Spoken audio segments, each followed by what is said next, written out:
شهر رمضان الذي أنزل فيه القرآن هدى للناس وبينات من الهدى والفرقان রমজান এমন একটা মাস যে মাসে আমি কোরআন অবতীর্ণ করেছি সারা দুনিয়ার মানুষের হেদায়েতের জন্য। আমি আল্লাহ কোরআন দিলাম, রমজানে দিলাম। এই কারণে রমজানের বরকত, রহমতের নবী হাদিসে বলেন সাইয়্যিদুশ শুহুর শাহরু রমজান। 12 মাসের মধ্যে মাসের সেরা সরদার যেই মাস সেটা রমজান। রহমতের নবী বলেন রমজানের আগে এখন আজকে পর্যন্ত যে মাস চলতেছে শাবান, কালকে দিন চলবে শাবান, চাঁদ দেখা গেলে শুরু হবে রমজান, এর আগের মাস চলে গেল রজব। নবী বলেন রজব আল্লাহর মাস, শাবান আমি মুহাম্মদের মাস, রমজান আমার উম্মতের মাস। এত নবী, সবাই তো নবী, সবাই তো রসুল, তবে আমার আখিরি নবীর মতো কেউ না। সব 12 মাস তো সবই আল্লাহর বানানো, নামও আল্লাহ রাখছেন, তবে রমজানের মতো কোনো মাস না। সমস্ত নবীর উম্মতি তো উম্মত, তবে মুহাম্মদের আখিরি উম্মতেরা অন্যের মতো না। এদের এত দাম, আল্লাহর দেয়া কিতাব তাওরাত আল্লাহর দেয়া কিতাব, জবুর আল্লাহর দেয়া কিতাব, ইনজিল আল্লাহর দেয়া কিতাব, তবে কোরআনও কিতাব, তবে একটা কিতাবও কোরআনের মতো না। সবই তো নবী, তবে আমার নবীর মতো কেউ না। বছরে সবই তো 12টা মাস, তবে রমজানের মতো কোনো মাস না। রমজান বড় দামি, কিতাবের মধ্যে কোরআন দামি, নবী রসুলদের মধ্যে আমার নবী দামি, মাসের মধ্যে রমজান দামি। আল্লাহর নবী এই জন্যই রজব আসা মাত্রই আল্লাহর কাছে দোয়া পড়তেন, আল্লাহুম্মা বারিক লানা ফি রাজাবা ওয়া শাবান ওয়া বাল্লিগনা রমাজান। আয় আল্লাহ, রজবে আমাকে বরকত দান করেন, শাবানে আমাদের বরকত দান করেন, হায়াতটা বাড়াইয়া রমজান পর্যন্ত পৌঁছাইয়া দেন। খেয়াল করতেছেন কি? রমজানে বরকত দান করেন বলেন নাই, বলে রজবে বরকত দান করেন, শাবানে বরকত দান করেন, রমজানে বরকত দান করেন কেন বলেন নাই? বরং নবী বলেন রমজান পর্যন্ত পৌঁছাইয়া দেন। হায়াত যদি কম থাকে রমজান পর্যন্ত পৌঁছাইয়া দেন, মরণ যদি হয় রমজানেই যেন হয়। রজবে নবী বরকত চাইলেন, শাবানে বরকত চাইলেন, রমজানে বরকত দেন কেন বলেন নাই? বলে রমজান এমন বরকতের মাস, যেই বরকত গুলো সীমাহীন। আমি হাওয়ার উপরে চাই না, আমি পৌঁছাইয়া দেন ওই রমজানে। আমি নিজে কাজ করে করে করে করে আমি বরকত নিতে চাই। সুবহানাল্লাহ না? কত কষ্ট করেছিলেন ইয়াতীম নবী এ রমজানে, ইবাদতে রাত কাটিয়ে দিতেন, কি হবে উম্মত বিনে। কত কষ্ট করেছিলেন ইয়াতীম নবী এ রমজানে, ইবাদতে রাত কাটিয়ে দিতেন, কি হবে উম্মত বিনে। আমরা তো সেই নবীর উম্মত, কেমন মনে দাও তার সিনাতে আঘাত, মরণের ভয় নাই কি তোমার, কি হবে যে শেষের গতি। ভুলবো না ভোলা যায় নাকি মাহে রমজানের স্মৃতি, ভুলবো না ভোলা যায় নাকি মাহে রমজানের স্মৃতি। এ মাসের কত ফাজিলত জানো কি মুসলিম জাতি, ভুলবো না ভোলা যায় নাকি মাহে রমজানের স্মৃতি। আল্লাহর সেই পবিত্র কালাম মহাগ্রন্থ আল কুরআন, কি মহিমা এ মাসেই হয়েছে তার আগমন। আল্লাহর সেই পবিত্র কালাম মহাগ্রন্থ আল কুরআন, কি মহিমা এ মাসেই হয়েছে তার আগমন।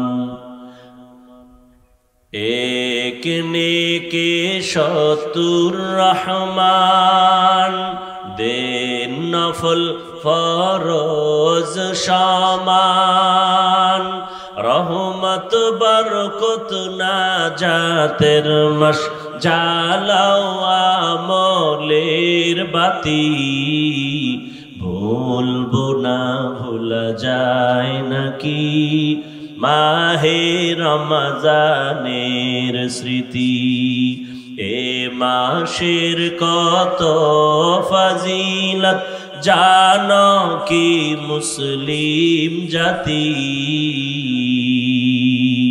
ভুলবো না ভোলা যায় নাকি মাহে রমজানের স্মৃতি, ভুলবো না ভোলা যায় নাকি মাহে রমজানের স্মৃতি।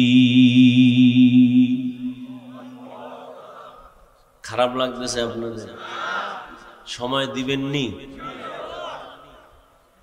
রমজান এমন বরকতের মাস,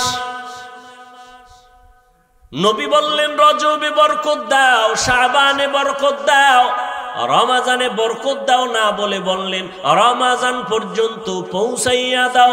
কারণ রমজানে জাহান্নামের দরজা বন্ধ। রমজান এমন বরকতের মাস, যেই রমজানে জান্নাতের সব দরজাগুলো খোলা, শয়তানের শিকলে বান্ধা, সমস্ত কবরের আযাব রমজানে বন্ধ। এমন এক বরকতের মাস, একটা নফল আমল করবেন ফরজের সমান সওয়াব, একটা ফরজ আমল রমজানে করবেন ৭০টা ফরজের সমান সওয়াব। কথা কন না কা? ভাবে আছেন না ঘুমান? ভাইরা আমার, 11 মাসে এক নফলের ফলাফল এক, এক ফরজের ফলাফল এক। রমজানে একটা নফলের মান ফরজের সমান, এক ফরজের মান ৭০টা ফরজের সমান। এজন্য নবী দোয়া করছেন, হে আল্লাহ রজবের বরকত দিও, শাবানের বরকত দিও, রমজান পর্যন্ত পৌঁছাইয়া দাও, আমি আমল করে করে রমজানের বরকত নিব। এই বরকতের মাসে আমার যেন মরণ হয়। এরে নবীরা আসে, রমজানের এত বরকত কেন? কোরআন নাজিলের মাস। শুধু তাই না, এ মাসে অন্য কিতাবও এ মাসে নাজিল হয়েছে, তাওরাত এই রমাজানে নাজিল হয়েছে, জবুর কিতাবটাও রমাজানে, ইনজিল রমাজানে, ঈসা নবীর মুসা নবীর কিতাব রমাজানে, ইব্রাহিম নবীর কিতাব আসছে রমাজানে। রমাজান এত বরকত, কোরআন এমন দামি একটা কিতাব। দোকানে যাইয়া, কাপড়ের দোকানে ঢুইকা দেখেন অনেক টুকরা কাপড় ফেলে দেয়, এটির কোনো কাজে লাগে না, টুপিও হবে না, জামাও হবে না, প্যান্ট হবে না, হাফ প্যান্টও হবে না। ওই কাপড়গুলো ধরে যদি বলেন ভাই, এ দোকানওয়ালা টেইলার্স ওয়ালা ভাই, কাপড়ের টুকরাটা আমাকে দাও, বলে তুমি কি করবা? তুমি একটু সেলাই লাগাইয়া আমারে কোরআনের গিলাপ বানায় দাও। যেই কাপড় ফালায় দিছে, কাজে লাগবে না, কোনো দাম নাই, 5টা মিনিট ব্যয় কইরা সেলাই লাগায় গিলাপ বানায় দিছে। এইবার দোকান ক্রেতা বলে ভাই কিছু টাকা নিবানি? না লাগবে না, কোরআনের বরকতে দিয়া দিলাম, দোয়া করিও। কোরআনের সাথে লাগছে ফেলে দেওয়া কাপড়, এখন গিলাপ হয়ে গেছে। দাম কম না বেশি? অনেক দাম। এখন এটারে সবাই চুমা খায়, নিচে থাকে না। কোরআনের সাথে লাগার কারণেই তো দাম। এই যে এত সুন্দর একটা চেয়ার বানাইছে, কত লাখ টাকা গেল, কিন্তু নরমাল একটা ফেলে দেওয়া কাঠ, এটা দিয়ে আপনি একটা রেহাল বানাবেন, কোরআন শরীফের সাথে সম্পর্ক লাগায় দিবেন, রেহালটার দাম কমবে না বাড়বে? রাস্তায় কত কাগজ পড়ে থাকে, কেউ ধরে না। বিসমিল্লাহ লেখা একটা কাগজ যদি রাস্তায় কেউ পায়, মুসলমান এটার উঠায় চুমা দেয়। এই জন্য সব ওলামায়ে কেরাম বলে, এই যে হ্যান্ডবিল টেনবিল করো, এই সামান্য কাগজে বিসমিল্লাহ লেখবা না। বিসমিল্লাহ, কাগজ রাস্তায় পড়ে থাকতে পারে, বিসমিল্লাহর অপমান যেন না হয়। কোরআনের কারণে এত দাম। রমাজানের সম্পর্ক কোরআনের সাথে দাম বেড়ে গেছে। কোরআন আসছে কদরের রাত, কত দাম। ইন্না আনজালনাহু ফি লাইলাতিল কদর ওয়া মা আদরাকা মা লাইলাতুল কদর লাইলাতুল কদরি খায়রুম মিন আলফি শাহর। রমাজানে কোরআন আসছে কদরের রাতে। দাম কত? কয় 1000 মাস লাগাতার। 1000 মাস যদি বান্দা ইবাদতে কাটাইয়া যা বরকতার সওয়াব পাবে, কদরের 1 রাতের ইবাদতে আল্লাহ তার থেকেও বেশি দান করবেন। আতিনা ফি দারে দুনিয়া না হাসান, আতিনা ফি দারে উকবা না হাসান, ইয়া গিয়াসাল মুস্তাগীসিন ইহদিনা লিফতিখারা বিল উলুমে ওয়াল গিনা। হর গোরি দে নেকো তু তৈয়ার হ্যায়, জু না মাঙ্গে উসসে তু বেজার হ্যায়। আপনাদের এই অঞ্চলে বিল্ডিং এর অভাব নাই, কিন্তু একটা বিল্ডিং এর এই পরিমাণ দাম নাই কোরআনওয়ালা টিনের ঘরের যেই দাম। ঠিক নি? আমি হাফিজুর রহমানের কোনো মূল্য নাই, কিন্তু আপনারা জানেন এই মাঠে বওয়ার পরে কেউ খানাও দিবে না, গাড়ি ভাড়াও দিবে না। আপনারা চুপচাপ বসে বয়ান শুনতেছেন, এটা আমার বাহাদুরি করার কিছুই নেই, সব কোরআনেরই বরকত। এই কালামে জিন্দা কুরআনে হাকিম, হিকমতে উ লা ইয়াজালাসতু কদিম। আল্লাহ তাআলা এই রমাজানে রোজাকে ফরজ করার ক্ষেত্রে আল্লাহ কত মায়ার আওয়াজ দিয়ে বলেন, প্রথমে ও আমার বন্ধুরা, প্রত্যেকটা মুমিনকে আল্লাহ বন্ধু বানায় নিছেন। আল্লাহ বলেন ইয়া আইয়ুহাল্লাযীনা আমানু, ও আমার বন্ধু। বন্ধু কেন বললেন? বলে বন্ধুর সাথে বন্ধুর মোহাব্বত যখন গভীর হয়ে যায় তখন কষ্ট বন্ধুর কাছে আর কষ্ট থাকে না। আল্লাহ প্রথমে বন্ধু বানাইয়া এরপরে কঠিন একটা আদেশ দিতেছেন, তাও কেমন? বাই ফোর্স অর্ডার না, নামাজ পড়ো বা না না, তোমার জন্য একটা সুন্দর কাজ রাখা হয়েছে, তুমি করবানি। কাজ রেখে দিছি কর, এটা না। কত নরম ভাবে আল্লাহ বুঝাইতেছে, তোমার উপর একটা দায়িত্ব রাখা হয়েছে, তুমি পালন করবানি। এখন বন্ধু চিন্তা করে কেমন একটা দায়িত্ব, না জানি না পারি। না না না, ভয় নাই, তোমার পূর্বে যারা ছিল তারাও এ দায়িত্ব পালন করেছিল। তখন কাহা তাহলে পারা যাইতে পারে, করব। শুধু করলে কি লাভ জানো? এটার পুরস্কারটাও কিন্তু কঠিন। নামাজের পুরস্কার মাধ্যমে দিছি, আমি ডাইরেক্ট দেই নাই। যাকাত দেয় একজনে, যাকাতের পুরস্কার ফেরেশতার মাধ্যমে, ডাইরেক্ট আল্লাহ দেয় না। কিন্তু রোজার পুরস্কারটা কেমন আল্লাহ পাক বলে নবী জানায় দেন, কিয়ামতের দিন কোটি কোটি মানুষের সামনে আমি আল্লাহ রোজাদারকে ডাইরেক্ট সামনে দাঁড়াইয়া আমি নিজের কুদরতি হাতে পুরস্কার দান করব। অথবা আর এক ব্যাখ্যা হলো, এই কোনো পুরস্কার নাই, রোজাদার তোর পুরস্কার আমি আল্লাহ নিজেই। অর্থাৎ আমি তোর হয়ে গেলাম, তুই আমার হয়ে গেলি। অর্থাৎ ও রোজাদার, আমি আল্লাহ তোমার, তুমি বান্দাও আমার। আল্লাহ যদি আমার হয় আর আমি আল্লাহর হই, আর পেরেশানি আছে। বাদশাহ হারুন রশিদ একদিন বের হইছে। বাদশাহ হারুন রশিদের নাম শুনছেন তো? আপনাদের খারাপ লাগলে বলেন, মোনাজাত দিয়ে দিন। আমি শুরুতেই বলছি, বয়ান বক্তার যত বড় কণ্ঠ হোক আর এলেম, ওই মাস্তানি চলে না বয়ান। আল্লাহর রহমত আর শ্রোতাদের দিলের আকর্ষণ লাগে।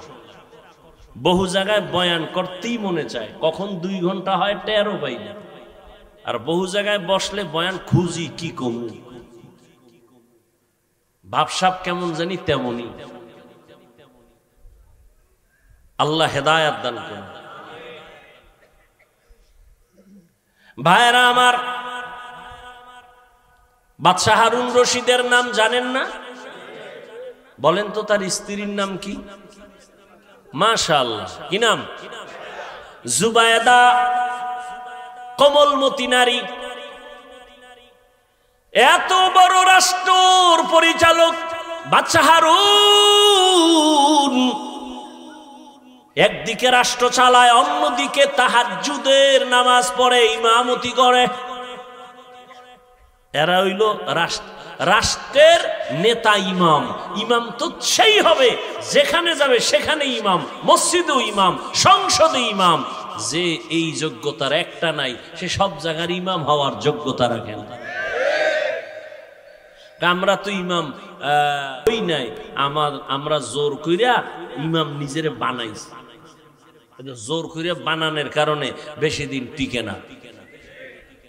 আর আল্লাহ যদি বানাইতো মৃত্যু পর্যন্ত থাকতো। বাদশাহ হারুন রশিদের নাম জানেন, তার স্ত্রী জুবায়দা খাতুন। এরে পর্দার আড়ালের আম্মা জানেরা, মাইকের আওয়াজ শুনতেছেন, এত বড় রাষ্ট্র পরিচালনা করে বাদশাহ হারুন রশিদ। সারা দুনিয়াবাসী তার নাম জানে। তার ঘরের স্ত্রী কত পাওয়ারওয়ালা মহিলা। কিন্তু শুনেন, জুবায়দা খাতুন কত বড় আবেদা, কত বড় জাকেরা, কত বড় নেককারিনী। নিজে কোরআনের হাফেজা। আরো আস্তে করে বলেন সুবহানাল্লাহ। কইতো ধাক্কা লাগে, সারাদিন বিড়িটা নেই, সুবহানাল্লাহ কেমন?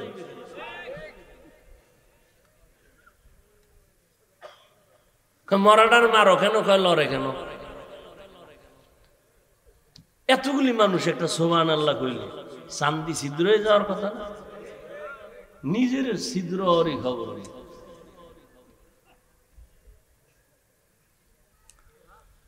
হায় হায় হায়, জুবায়দা খাতুন নিজে কোরআনের হাফেজা, তার আন্ডারে কাজ করে 100 কাজের মহিলা, সবাই কোরআনের হাফেজা। জুবায়দা খাতুন কেমন আবেদা, কেমন আবেদা, কেমন আল্লাহর প্যারা বান্দি। নিয়ত কইরা ফেলাইছে আমি জুবায়দার বাড়ির থেকে 24টা ঘন্টার সেকেন্ডে সেকেন্ডে কোরআনের তেলাওয়াতের আওয়াজ বের হবে, 1 সেকেন্ড যেন বাদ না যায়। 100 মহিলা কাজের লোক সব কোরআনের হাফেজা, ডিউটি ভাগ করলো। তুমি 1 পারা কোরআন পড়বা, এরপরে কাজে নামো, তুমি আধা পারা বইরা আবার কাজে নামো, তারপরে তুমি, তারপরে তুমি। এইভাবে 24টা ঘন্টা ভাগ করে দিয়েছেন। জুবায়দার ঘর থেকে এখন 24টা ঘন্টার প্রতিটি সেকেন্ড আমার মাওলার কোরআনের আওয়াজ বের হয়। ই কালামে জিন্দা কুরআনে হাকিম, হিকমতে উ লা ইয়াজাল সুতু কাদিম। জুবায়দা একদিন স্বপ্ন দেখে। কি দেখে? স্বপ্ন। স্বপ্নে দেখতেছে জুবায়দা আমি বাইতুল্লাহর সামনে দাঁড়ানো। খেয়াল করতেছেন তো? জুবায়দা স্বপ্নে দেখে আমি বাইতুল্লাহর সামনে দাঁড়ানো, আর সারা দুনিয়ার মানুষ আইসা আইসা পুরুষেরা জুবায়দার সাথে জিনা করে। কত কঠিন স্বপ্ন! এত বড় বুজুর্গ আবেদা জুবায়দা, স্বামীও সেই বুজুর্গ, স্বপ্ন দেখে কোথায় দাঁড়ানো বলেন? বাইতুল্লাহর সামনে দাঁড়ানো।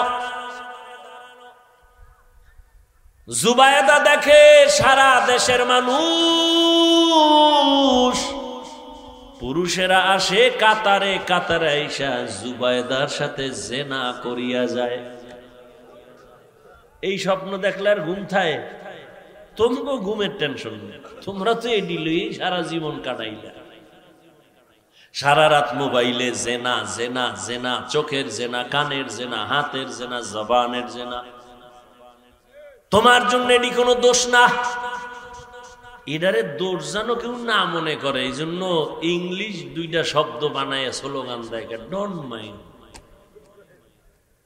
কি হো কি ফ্রি মাইন্ড?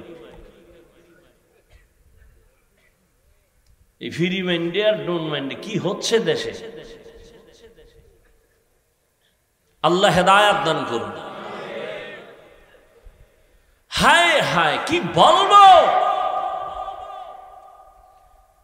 জুবায়দা খাতুন এত বড় আবেদা, ও পর্দার আড়ালের আম্মা জানেরা ভালো করে বুঝেন, আপনারাও তো তাদের মতো দামি নারী। জুবায়দা বাইতুল্লাহর সামনে স্বপ্ন দেখে জিনা করে করে পুরুষেরা যায়। দেখে তো জুবায়দার মাথা গরম হয়ে গেছে। আমি তো আল্লাহরে ডাকি, ইবাদত করি, কোরআন তেলাওয়াত করি, আমি তো হাফেজা, এ কি দেখলাম? মাথা গরম হয়ে গেছে। খাদেমরে ডাক দিয়া কয়, দে তাড়াতাড়ি দো। স্বপ্নের ব্যাখ্যা তো সবাই করতে পারবে না, এবং স্বপ্ন দেখে সবার কাছে বলাও যাবে না, নিষেধ। যারা ব্যাখ্যা বুঝে তাদের কাছে বলো, কারণ উল্টা পাল্টা বলিয়া যদি উল্টা ব্যাখ্যা করে বেজাল লেগে যাবে। জমানার বড় স্বপ্নের ব্যাখ্যা করনেওয়ালা, এত বড় একজন বড় দামি বান্দা মুহাম্মদ ইবনে সিরিন লোক পাঠায় দিল, যা স্বপ্নের ব্যাখ্যা নিয়ে আসবি, তবে আমি জুবায়দার নাম বলবি না। জনৈক এক মহিলা স্বপ্ন দেখছে। মুহাম্মদ ইবনে সিরিনের কাছে চলে গেল, যাইয়া কয়, হযরত, বড় বুজুর্গ, এক মহিলা স্বপ্ন দেখছে বাইতুল্লাহর সামনে দাঁড়ানো। দেশের বিভিন্ন জায়গা থেকে যুবক পুরুষেরা এসে জিনা করে। মুহাম্মদ ইবনে সিরিন কার স্বপ্ন দেখছে কে? কয় নাম বলা নিষেধ, কয় দৌড় দে, ব্যাখ্যাও নিষেধ। ব্যাখ্যাও কি? কঠিন, বড় কঠিন। ব্যাখ্যা দেওয়া যাবে না, কারণ একজনের স্বপ্ন দেখে আজান দিতেছে, আজান কি দিতেছে, দৌড়ে গেছে ইবনে সিরিনের কাছে, হযরত আমি আজান দিতেছি, কয় রেডিও তুই মরবি।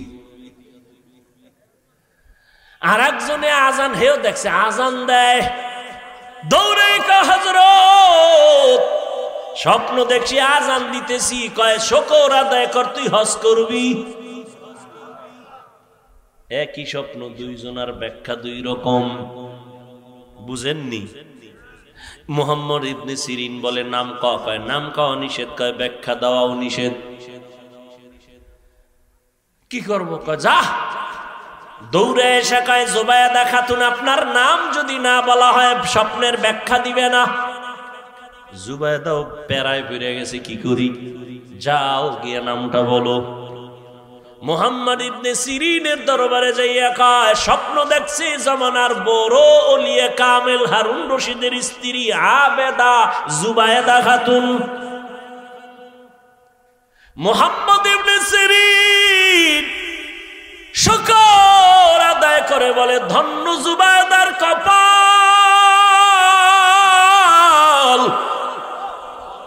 জুবায়দার কপাল ধন্য। জুবায়দার গিয়া সুসংবাদ দাও, জুবায়দার দ্বারা মক্কার জমিনে এমন কিছু কাজ হবে, জুবায়দার ওই কাজের দ্বারা উপকার পাবে দুনিয়ার সবাই। ঠিকই জুবায়দা এমন এক কাজ কইরা দিছে, আজও মক্কায় হাজি গেলে খুঁজতে গেলে পাহাড়ের পাশে পাশে দেখবে ড্রেন কাটা আছে, ড্রেন ড্রেন, ওটার নাম আরবিতে নহরে জুবায়দা। জুবায়দা মক্কায় যাইয়া দেখে মক্কায় পানির সংকট, নিজে সরকারি টাকা না নিয়ে নিজের জমা টাকা রেডি করে কোটি কোটি কোটি টাকা ব্যয় করে বিশাল বড় নহর ড্রেন কাটলো, ড্রেন। ওখান থেকে পানি নিয়ে হাজিরা যেন সব জায়গায় পানি পায়, কষ্ট যেন না হয়, আরাফায় মুজদালিফায় সব জায়গায়। এখনো পাহাড়ের পাশে সেই ড্রেনের ইটা এখনো আছে, অনেকে তো জানেই না। সমস্ত আরবের মানুষ যারা আলেম ওলামা বিজ্ঞ, যারা ঐতিহাসিক ইতিহাসের পাতায় আছে, ওই মক্কা নগরীতে এখনো সে নাম আছে নহরে জুবায়দা। এই জুবায়দার স্বামী বাদশাহ হারুনুর রশিদ। এই ঘুমাইতেছে, দেখছেন নি, আমার কাজে লাগাই হে। जिंदगी में बंदगी तू करना है, जिंदगी में बंदगी तू करना है, जिंदगी बे बंदगी शर्मिंदा है, जिंदगी बे बंदगी शर्मिंदा है। সাউন্ডটা প্রথমে ভালো ছিল, কি যে হইল, চাইছি একটু মন খুইলে আজকে বয়ান করুন, শেষ বয়ান, হারা রোজায় কোনো অজলই নেই, মাদ্রাসার জন্য সময় দিন, আজকেই শেষ। চাইছি একালে যদ্দুর ভারী করে যাব, দিলি নাই সাউন্ডের জন্য, পারলাম নাই সাউন্ডের কারণে, কত চিল্লেন ওজন। শুরুতে মোটামুটি ছিল, কি যে হইল আল্লাহ। একটা চিৎকার দিয়ে দেখছেন কোনদিন? আপনারা তো খুব হিসাব করেন, পরের বাড়ি খাইয়া চেহারা কি তেল তেল। হ্যাঁ, কয় ভাই দাওয়াত কা, আলহামদুলিল্লাহ। কয় আপনার বাড়ি? কয় নাউজুবিল্লাহ। কি খুশি না একজন, এটা কোনো ব্যাপার? তো বাড়ি ঢুকছে চোর, অন্ধকারে চোর কই একটা চিল্লানি দিয়া ওর মাথা ধরে গেছে, ও দরজা খোলার লইয়া ধাক্কাইতে ধাক্কাইতে ফজর পর্যন্ত খালি দরজা ধাক্কাইছে অন্ধকারে, সকালে দেয় জানালা ঠেলছে, দরজার হয় না। এই এক চিৎকারে চান্দি গরম হয়ে গেছে। সাউন্ড হলো আসল মানুষের বডির মূল রূহ, আমাদের বয়ানের মূল জিনিস সাউন্ড। এই বাতি বুতি কিচ্ছু লাগে, ভ্যান্ডেল ম্যান্ডেলের বাতাস উড়ে ভালো, মাইক আছে বয়ান চলবে, চোখ বন্ধ করে খালি চলতেই থাকবে।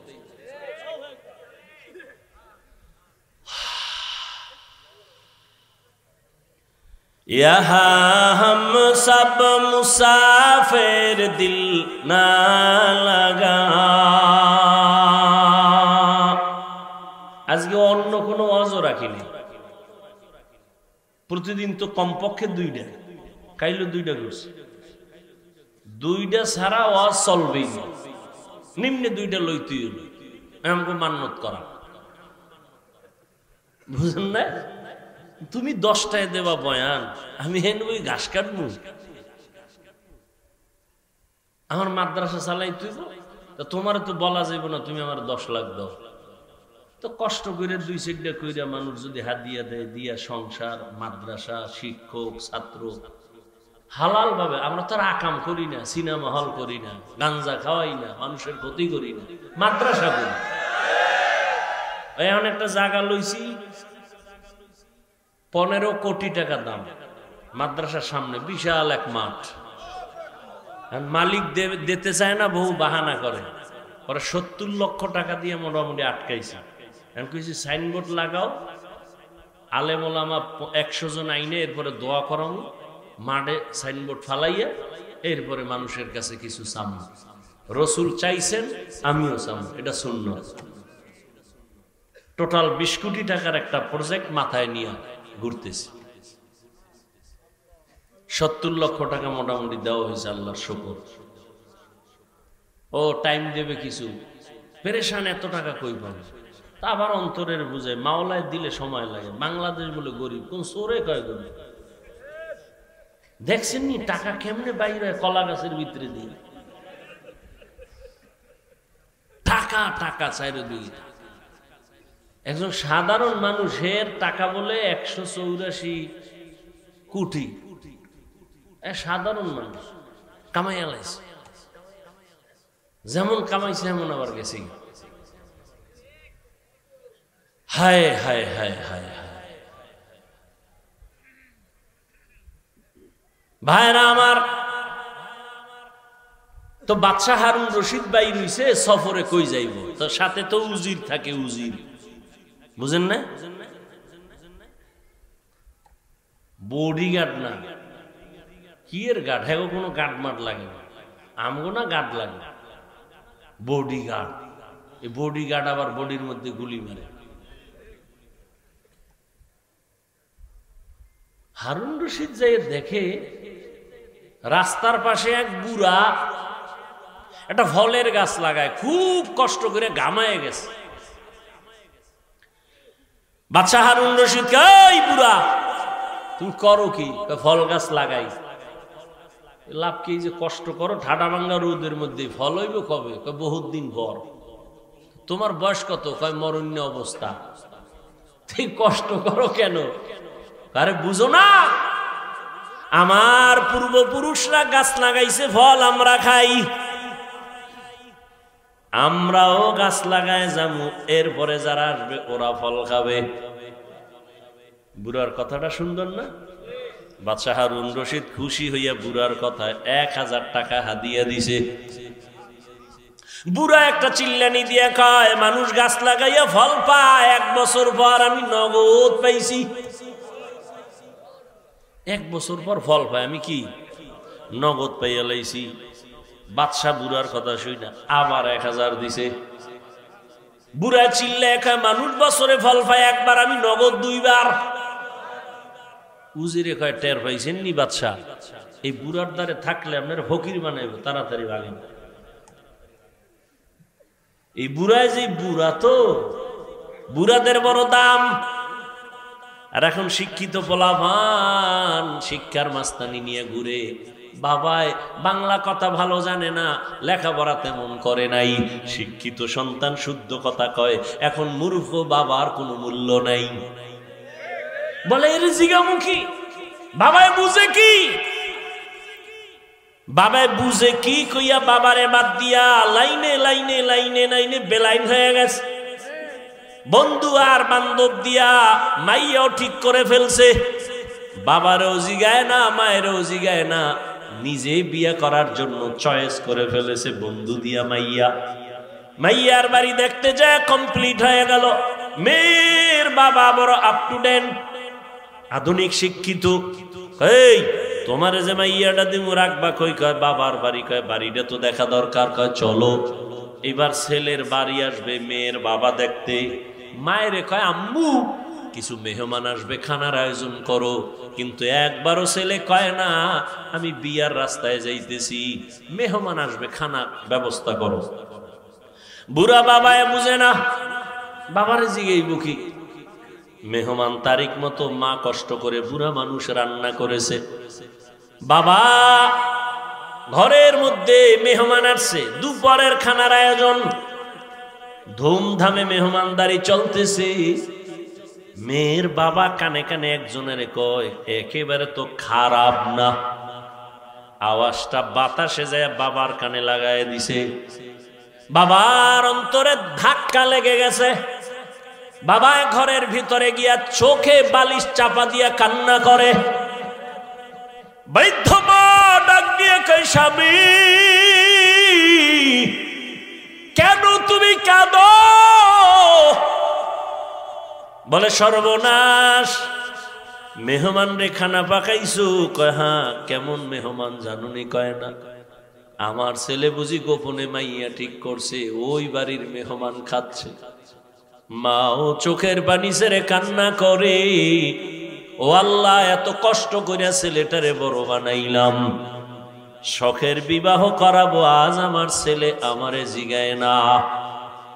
মেয়ের বাবা শর্ত দিছে তোমরা সবাই আমার বাড়ি যাইবা, তবে মূর্খ বাবা টাবা নিবা না, এ মুরব্বি টুরব্বি লাগবে না, মুরব্বির এখন দাম নাই। ছেলে বাবার কান্না দেখে এক পর্যায়ে দুর্বল, মাপ চাইয়া কয় বাবা মাফ করে দাও, আমি তো এই কাম ঘটায় ফেলছি, এখন যাব, তোমারে তো নিতে নিষেধ করছে, কি করা যায়? বাবা তুমি কষ্ট নিবা না। বাবা যতই কষ্ট নেয়, সন্তান আইসা মাপ চাইলে আর অন্তরে কিছু রাখে না, এর নাম বাবা, এর নাম মা, অন্তরে কিচ্ছু রাখে না। বাবায় পরামর্শ দিয়ে কয় রে সন্তান, আমারে যদি না নাও দুঃখ নাই, তবে আমার মনে হয় আমারে যদি নীতি কঠিন বিপদ থাকলো তুই উদ্ধার হইতে পারতি। ছেলেকে আবার বিপদ কি কয় জানি না, ছেলেটাও বুদ্ধি কইরা বাবারে একটা গোপন বক্স বানাইয়া ওই বক্সের মধ্যে ঢুকাইয়া বাবারে নিছে। বাবারে লয়ে গেছে, কেউ জানে না এর মধ্যে কি, মেয়ের বাবার বাড়ির কেউ জানে না, বাবারে নিয়ে এক সাইডে রাখছে। তো আগের দিনের বিয়ার অনুষ্ঠান তো একটা প্যারা দিয়া মানুষের আটকায় তুই তো সারা রাত বইয়া থাও, জব দাও এরপরে খাও, চলতো না? এখন ওডির টাইম নেই, এখন সারা রাত খালি গান চলে, নাচ চলে, ওডির আর সময় কম।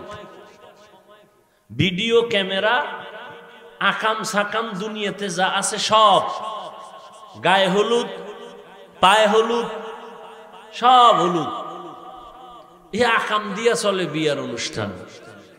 5 তলা বিল্ডিং 12টার পরে কাঁপে, ইমাম সাহেব কয় কি ভূমিকম্প শুরু হইল, ঘুম ভাঙ্গে গিয়ে কয় হাজি সাহেব জমিন কাঁপে কেন? কেন আপনি দাওয়াত পান না? আমার মাইয়ার গায়ে হলুদ চলে ছাদের উপরে। হাজি সাহেব ভিআইপি প্যাকেজে রাজি। আমি এজন্য মাঝে মাঝে বলি, কি এর পিসাবের মুরিদ, কি এর তাবলিগওয়ালা, কিসের হাজি সাহেব, এগো ইমানের পার্সেন্ট কত মাইয়া পোলার বিয়ার সময় টের পাওয়া যায়? টের পাওয়া যায়নি? ইমানের পাওয়ার কত? উপরে গিয়ে কিচ্ছু লাগবে না, যৌতুক হারাম। ঘরের দরজা লাগায় কয় কি দিছে, কয় এটা তো ঠিক হয়নি, এটা দিল না কেন, এটা কি মানবতা হইল? ওইটা দিল না কেন, এটা কি মানবতা হইল? আর তলে তলে যারা যৌতুক খায়, বিয়ার আগেই কয় বিদেশ যাওয়ার ভিসা লাগবে। কি চায়? একটার ধৈর্য কই যাবে, কয় বিদেশ, ভিসা দেবে কে? হর বাড়িতে। বউ নিবি, কয় সম্ভব না। বিয়েটা করে বউ থুবি পাহারা দিবে কে? কয় ছোট ভাই। বানায় বলতেছি, একাম চলে না? চলে না। আল্লাহ হেদায়াত দান করে। যৌতুক যারা দেয়, যারা নেয়, যারা সহযোগিতা করে, সবাই ডাকাত, সবাই জালেম, সবাই চোর, সবাই ফকিন্নির বাচ্চা, সবাই ছোট লোক, সবাই ইতর, সবাই নারীর দুশ্মন, রসুলের দুশ্মন, ইসলামের দুশ্মন, দেশের দুশ্মন। এদের মতো ইতর, বেহায়া, বেলাজা আর দুনিয়ায় কেউ নাই। আরো দুই একটা শব্দ থাকলে শিখায় দে, কই দেখিনি ওগো লাজ হয়।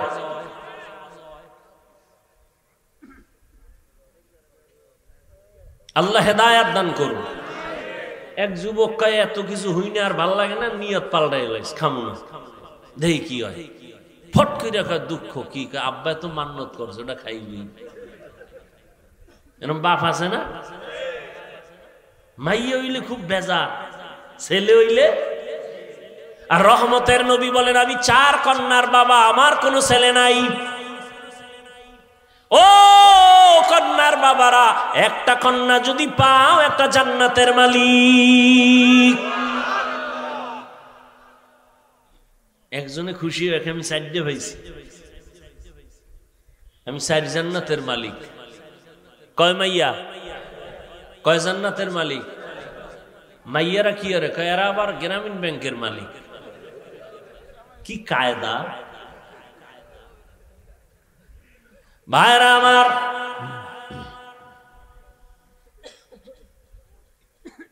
হারুন রশিদের ঘটনা দিয়ে বুঝাইতে চাই, আসল মালিকের সাথে যখন সম্পর্ক হয়ে যাবে, তখন আর পুরস্কারের কোনো লিমিট থাকে না। ঠিক আমার মালিকের সাথে যত বন্ধুত্ব হয়ে যায়, তখন আর কোনো আলাদা পুরস্কার নাই। আল্লাহ কয়, রোজাদার, আমি আল্লাহ তোর নিজের পুরস্কার হয়ে গেলাম। আমি আল্লাহ তোমার হয়ে গেলাম, তুমি আমার হয়ে গেছ। তোমার কোনো ভয় নাই।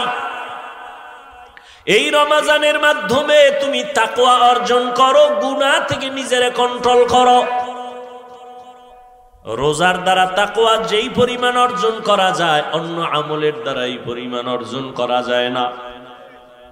রোজার মধ্যে বড় আমল 2টা, এক হলো তারাবির নামাজ, আর এক হলো রোজা। এরে নবীর উম্মতের দল, এই মাসে আর একটা সুন্দর আমল হলো কোরআনের তেলাওয়াত। আমি আগেই বলছি, মনে থাকলে আবার বলেন, রমজানে একটা নফলের দাম কি একটাই না ফরজের সমান? একটা ফরজের দাম 70টার সমান। ও এলাকার মুসলমান যুবক বাবারা, মা বোনেরা, বৃদ্ধ বাবাজিরা, আগামী রমজান পাওয়ার গ্যারান্টি আছে। অতএব আমার অনুরোধ, এই রমজান যারা পাইছেন, পাবেন, আপনারা এই সময় নষ্ট করবেন না, নফল ইবাদত ছাড়বেন না। নফল ইবাদতের মাধ্যমে দাম কি হবে জানেন? কিয়ামতের দিন ফরজ আমলের যত ঘাটতি হবে, সব নফল দ্বারা পূরণ হবে। অথচ আপনাকে কে জানি বয়ান দিছে নফল লাগে না, অথচ স্পষ্ট হাদিস, ফরজ আমলের ঘাটতি পূরণ হবে নফল আমলের দ্বারা। আর রমজানে একটা নফল ফরজের সমান। এই রমজানে নফল ছাড়বেন কেন? ও তারাবি পড়নেওয়ালা বাবারা, আপনারা নফল যত পারেন বাড়ায় পড়বেন, কমপক্ষে 20 রাকাত যেন তারাবি হয়। 8 রাকাত নিয়ে কেউ দ্বন্দ্বে যাইয়েন না, কোনো দূরত্ব নাই, ইবাদত আল্লাহর জন্য করবেন। যদি কেউ ওয়াদাই করে ফেলেন যে আমি 8 রাকাতের বেশি তারাবি পড়ব না, তার কাছে আমার মোহাব্বতের আওয়াজ হলো ঠিক আছে মেনে নিলাম, আপনি 8 রাকাতই তারাবি পড়েন, তবে বাকি 12 রাকাতও পড়েন, নফল হিসাবে পড়েন। দেখবেন এই সওয়াব আর আগামী রমাজানে আপনি পাবেন কিনা গ্যারান্টি নাই। অথবা রমাজান পাইছেন আপনি অসুস্থ, লাভ কি? ওই দেখেন না একদল রমজান আইলেই বিপদ, মনে হয় অসুস্থতা বেড়ে যায়। আছেন এরকম কিছু মানুষ? আজকে কেতাবে দেখছি বড় এক বুজুর্গ পাকিস্তানের হাকিম আক্তার সাহেব রহমতুল্লাহ আলাইহি লেখছে, কি লেখছে জানেন? এক এলাকার মানুষ একেবারে আওয়াম, শিক্ষিত না, ওখানে হুজুরে গেছে ওয়াজ করতে, রমাজান আইতে আছে রেডি হও।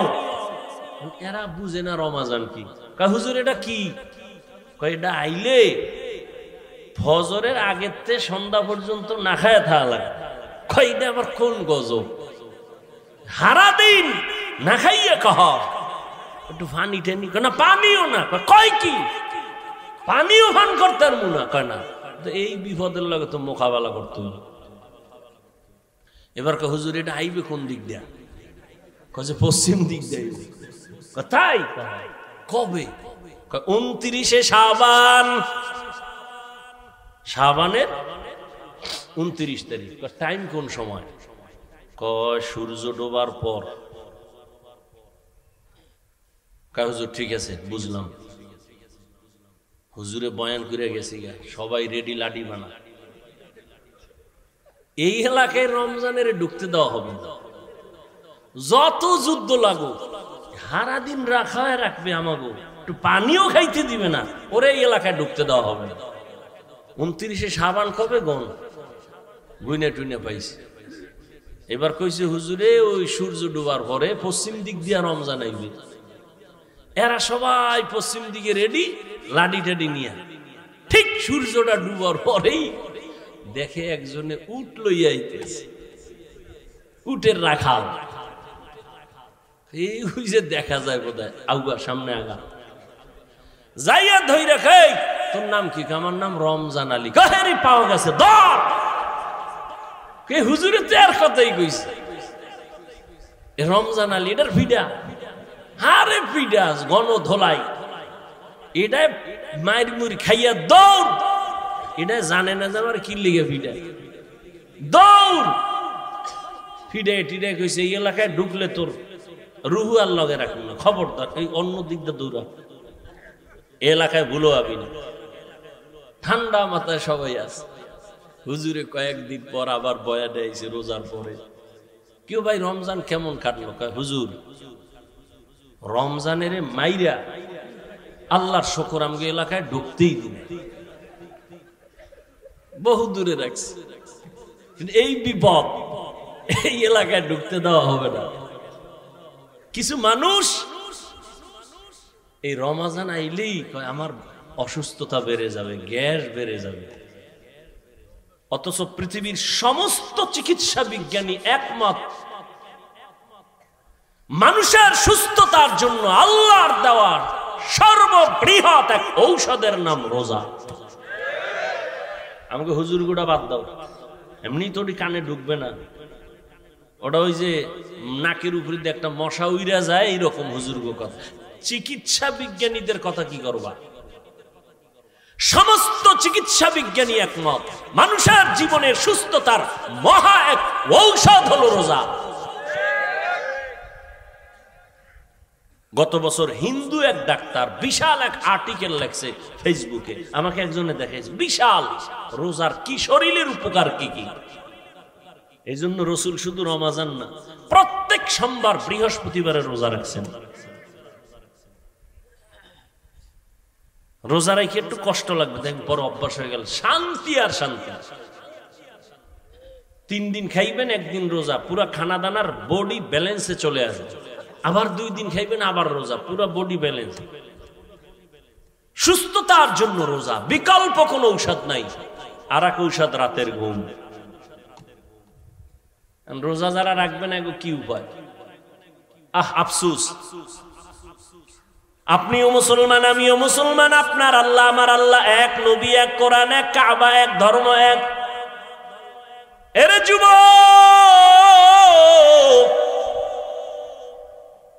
আপনি রোজা রাখতে চান না, আপনার ছেলেও চায় না, মেয়েও চায় না।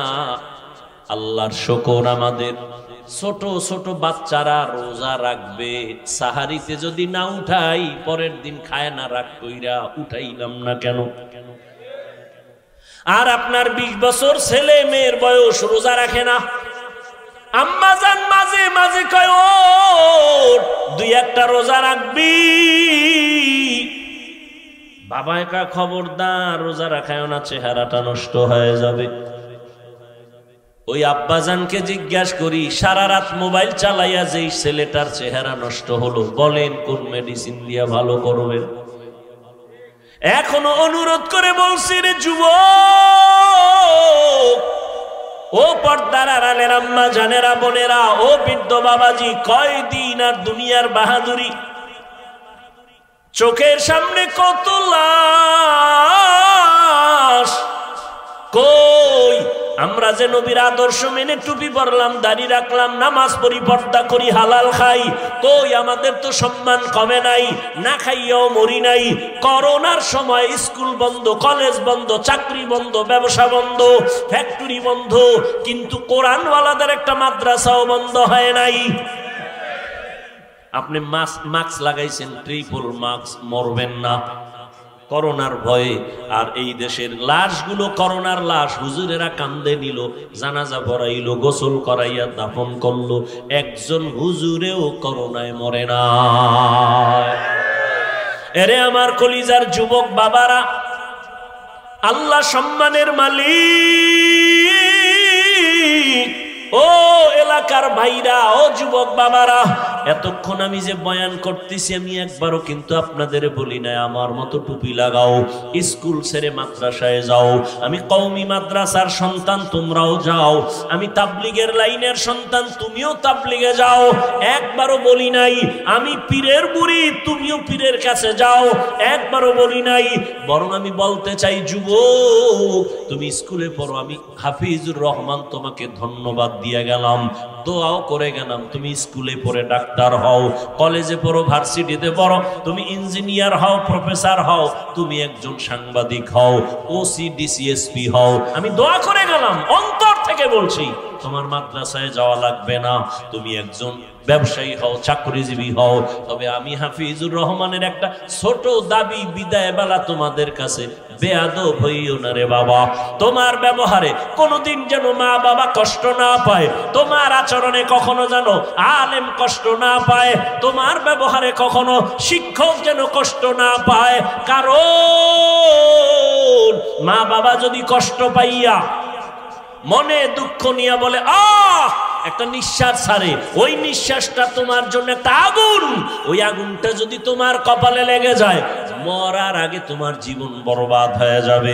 তোমার মতো যুবক, তোমার আচরণে শিক্ষক যদি কষ্ট পাইয়া দুঃখের নিঃশ্বাস ফেলে বলে এই কষ্টের নিঃশ্বাস যদি তোমার কপালে লাগে, তোমার লেখাপড়া ধ্বংস হয়ে যাবে। আলেমের দুঃখের নিঃশ্বাস যদি লাগে, চরিত্র নষ্ট হয়ে যাবে। এজন্য বললাম, হে যুবক, স্কুলে পড়ো, কলেজে পড়ো, চাকরি করো, ব্যবসা করো, মা বাবার দোয়া নিয়া, শিক্ষকের দোয়া নিয়া, উলামায়ে কেরামের পরামর্শ নিয়া, নবীর আদর্শ মেনে জীবনটা চালাও। এবার বাস্তবে একটু তাকায় দেখো তো, তোমার মতো যুবক জীবনে মাদ্রাসায় পড়ে নাই, স্কুলে পড়ে, কলেজে পড়ে, সত্য কথাটা স্বীকার করো। তোমার মতো যুবক জেনারেল লাইনে থাইকাও নামাজ পড়ে, বলো আসেনি? তোমার দুই পায়ে হাত রেখে বলছি, বেয়াদবি মাপ চাই, রাগ করো না। বলো তুমি, মেধা আছে, বিবেক আছে, পশুকে আল্লাহ বিবেক দেয় নাই, তুমি বলো তোমার মতো যুবক যদি স্কুল কলেজে পড়িয়া নামাজ পড়ে, বলো তুমি কেন পারো না রে বাবা? তোমার কি সমস্যা বলো? মা বাবার কি অভিশাপ লাগছে তোমার কপালে? আমার তো মনে হয় তাই। নাইলে অভিশাপ না লাগলে তোমার মতো যুবক যদি কলেজে পড়িয়া নামাজ পড়ে। যুবকের লাশ, যত লাশ দেখি শুধু যুবক আর যুবক। পানির নিচে, গাড়ির নিচে, ঘুমের বিছানায় যুবকের লাশ। কয়দিন আর বাহাদুরি করবা? জীবনে তো গুনাহ মনের জাল মিটাইয়া কম করো নাই। মনে চাইছে দাড়ি রাখবা না রাখো নাই, মনে চাইছে নামাজ পড়বা না পড়ো নাই, মনে চাইছে পার্কে যাবা দৌড়ায় গেছো, কারো বাধা তুমি মানো নাই। এখনো কি তওবা করবা না রে বাবা? মনটাকে শুধু একটা কথাই বুঝাও, এরে মন, তোমার মতো যুবক যদি জেনারেল লাইনে থাকিয়া চাকরি করে, ব্যবসা করে, লেখাপড়া করে, নামাজ পড়ে, তুমি কেন পারবা না রে বাবা? এখনো সময় আছে, তওবা করে নাও। আমার আল্লাহর কাছে মনে মনে বলো, ও দয়ার মালিক, জীবনে তো কম দাড়ি কাটি নাই, নামাজ কম সারি নাই, বেপরদায় কম চলি নাই। ও আল্লাহ, কয়দিন আর গুনাহ করব, কোন দিন আজরাইল আসবে তাও জানা নাই। তওবা করিয়া নাও, এই বরকতের মাস আর পাবা কিনা জানা নাই। ওই মায়ার নবীর আদর্শের মালা গলায় লাগাও, ওই রহমতের নবীর মালাটা গলায় লাগাই। ওরে যুবক, নবীর আদর্শের মালা গলায় লাগায় কত বিধর্মী কালেমা পড়িয়া মুসলমান হয়ে গেল। আমার নবীর আদর্শ এত সুন্দর, যেই নবীর আদর্শের পাগল উড়ন্ত পাখি একটা গর্তের পিপিলিকা পর্যন্ত আল্লাহর কাছে দোয়া করে, আরজি করে, হে আল্লাহ, তুমি আমার একটু মদিনা দেখাও, আল্লাহ তোমার ঘর দেখায় দাও। আমার আল্লাহ অর্ডার দিছে, ও কবুতর, অমুক এলাকায় যাইয়া অমুক পিপিলিকাটাকে পায়ের সাথে লাগাইয়া মক্কা দেখায় দাও, নবীর রওজাটা দেখায় দাও। মদিনার নবীর রওজার এত মোহাব্বত, ও নবীর আশিক, ও পর্দার আড়ালের আম্মা জানেরা, বোনেরা, আপনাদের কত ধন্য জীবন। আপনারা নবীদের মায়ের মতো দামি মা, সাহাবায়ে কেরামদের মতোই তো আপনারা নারী, হাফেজে কোরআনের মায়ের মতোই আপনারা দামি। আপনারা তো আয়েশা রাদিয়াল্লাহু আনহার মতো নারী, ফাতেমা রাদিয়াল্লাহু আনহার মতো নারী, খাদিজা রাদিয়াল্লাহু আনহার মতো নারী। কয়দিন আর দুনিয়ায় বাঁচবেন রে মা? একটা সন্তানকে আদর্শ ডাক্তার বানায় যান, আদর্শ ইঞ্জিনিয়ার বানায় যান, আদর্শ প্রফেসর বানায় যান। আপনার মতো কত নারী এই এলাকায় এখনো আছে, বেপরদায় চলে না, নামাজ ছাড়ে না, স্বামীর মাল হেফাজত করে, সন্তানগুলো আদর্শওয়ালা বানানোর মেহনত করে, মা বাবা সন্তানের পেছনে মেহনত করে, বেপরদায় চলে না, স্বামীর মাল নষ্ট করে না, মোবাইলে সময় নষ্ট করে না। এরে আম্মা জানেরা, এখনো কি আপনারা তওবা করতে পারেন না? আল্লাহকে বিনয়ের সাথে বলেন মনে মনে, হে আল্লাহ, জীবনে আর নামাজ ছাড়ব না, বেপরদায় চলব না, মোবাইলে সময় নষ্ট করব না, স্বামীর মাল হেফাজত করব, সন্তানগুলো আদর্শবান বানানোর চেষ্টা করব। রহমতের নবীর মোহাব্বত আর আদর্শ অন্তরে লালন করিয়া, ও বৃদ্ধ বাবাজি, আপনার মতো কত বুড়ারা মসজিদে গিয়া নামাজ আদায় করে 5 বেলার, আপনারা কেন পারেন না? রহমতের নবী এত কষ্ট জীবনে করেছেন, বিদায় বেলা নবী অসুস্থ, সাহাবীদের কাঁধে ভর দিয়ে নবী জামাতে হাজির হয়েছেন, নবী নামাজ ছাড়েন নাই। এরে নবীর উম্মতের দল এত কষ্ট নবী করিয়া উম্মতের শিক্ষা দিয়া গেলেন। ওই নবীর আদর্শ সারা কিয়ামত পর্যন্ত এই জীবনে কখনো শান্তি আসবে না, সম্মানও আসবে না। নবীর জন্য যদি জঙ্গলের প্রাণীরা পাগল হয়ে যায়, রহমতের নবীর দেখলে যদি পেটের ক্ষুধা নিবারণ হয়, আল্লাহর নবীর আশিক জগৎ বিখ্যাত ইমাম ইমাম মালিক রাহমাতুল্লাহ আলাইহি মদিনাতুল মুনাওয়ারায় হাঁটে চলে, জুতা পায়ে পড়ে না। একমাত্র কারণ রহমতের নবীর কদম কোথায় লাগলো, আমি জুতা পরিয়া ওই বেয়াদবি করতে পারবো না। কারণ মদিনার ধুলা নবীর আশেকের চোখের সুরমা। এরে নবীর উম্মতের দল, এজন্য আশেক মদিনার নবীকে দেখার জন্য কাঁদে আর আল্লাহর কাছে বলতে থাকে, আরবের পূবাল হাওয়া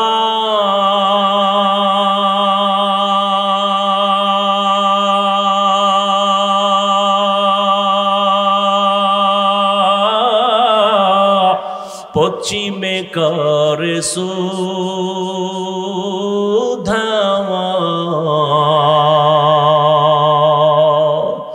এই গরিবের দুঃখী সালাম, এই গরিবের দুঃখী সালাম, পৌঁছে দিও মদিনায় মদিনা, যাইতে পারলাম না মদিনা, দেখতে পারলাম না।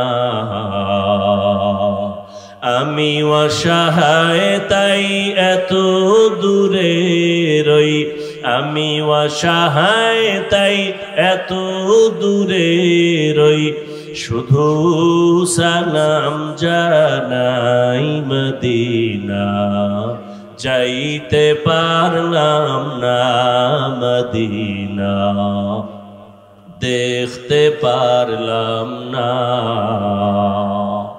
মদিনা। নাম কত সুন্দর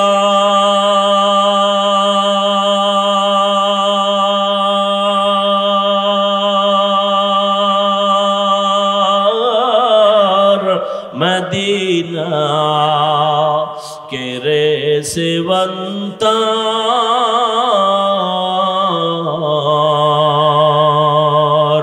পাখির ন্যায় ডানা থাকলে, পাখির ন্যায় ডানা থাকলে, যেতাম মদিনায় মদিনা, যাইতে পারলাম না মদিনা, দেখতে পারলাম না। এরে আল্লাহর বান্দারা, ওই মদিনার মোহাব্বত অন্তরে জমা করে এখনো সময় আছে, তওবা করো আর আমার মালিকের ডাকো আর বলো, হে মালিক, আর নামাজ ছাড়বো না, দাড়ি কাটবো না, বেপরদায় চলবো না, মা বাবার সাথে বেয়াদবি করবা না রে যুবক। ওলামায়ে কেরামের দোয়া নিয়া, শিক্ষকের দোয়া নিয়া নবীর আদর্শ মেনে চলবা। মরিয়া গেল আর নামাজ ছাড়বা না, রোজা ছাড়বা না, গুনাহ করবা না। তওবার নিয়ত যদি অন্তরে থাকে রে যুবক, যাদের অন্তরে তওবার খাঁটি নিয়ত আছে, দুটো হাত আমার আল্লাহকে দেখাইয়া দাও। আয় আল্লাহ, হাতগুলো কবুল করে নেন, তওবা কবুল করে নেন, তওবার উপরে মজবুত হইয়া চলার তৌফিক দান করেন, আমিন। আলহামদুলিল্লাহি রাব্বিল আলামিন, والصلاة والسلام على سيد الأنبياء والمرسلين وعلى آله وأصحابه أجمعين يا أرحم الراحمين يا أرحم الراحمين يا أرحم الراحمين رب ارحمهما كما ربياني صغيرا اللهم إنك عفو كريم تحب العفو فاعف عنا اللهم إنا نسألك رضاك والجنة ونعوذ بك من سخطك والنار উদয়ার মালিক গুনাহের বোঝা নিয়ে আপনার দরওয়াজায় হাজির ওলামায়ে